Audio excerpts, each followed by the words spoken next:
আপনি মনে করবেন আপনার কিসমতে খাবার ছিল না, আপনি খাবার পাইতেছেন, আপনি খাইতেছেন, এটা আপনার ভাগ্যে আছে, আপনি খাইতেছেন, আপনি খান। কিন্তু ভবিষ্যৎ পরিকল্পনা চিন্তা করতে যায় আখিরাত ধ্বংস করবেন না ইনশাআল্লাহ। আল্লাহ তাআলা আমাদেরকে সঠিক বুঝ দান করার জন্য বলুন আমিন। আমার জন্য দোয়া চাই। আল্লাহ তাআলা ছোট বানাইছে কিন্তু দিনের রাস্তায় রাখছে। আমার মতো অনেক মানুষ কিন্তু গান বাজনার মঞ্চে আছে, অনেকে ভিক্ষা করে। আল্লাহ পাক আমাকে দিয়ে এই কাজ করায় না। অনেক বড় বড় উলামায়ে কেরাম আইসা আমার কাছে দোয়া চায়, আমি কি দোয়া করবো? আমি তো নিজেই গুনাহগার। কিন্তু আল্লাহ তাআলা বলেছেন যে এতিম ব্যক্তির দোয়া কবুল হয়। আমার কিন্তু বাবা নাই, আমি এতিম।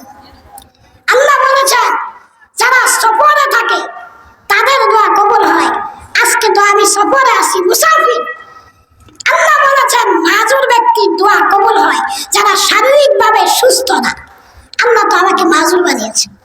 তাহলে আজকে আমি মনে করি আমাদের দোয়ার বরকতে আল্লাহ তাআলা আমাদের জীবনের গুনাহ মাফ করে দিবেন ইনশাআল্লাহ। সবাই দরুদ শরীফ পড়ি।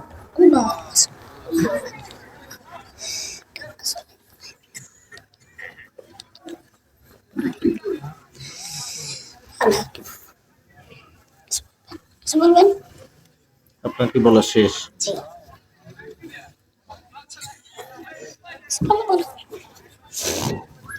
শেষ হলে তাহলে হ্যাঁ বলেন।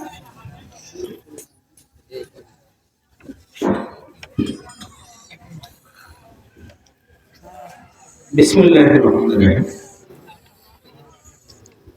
সম্মানিত উপস্থিতি,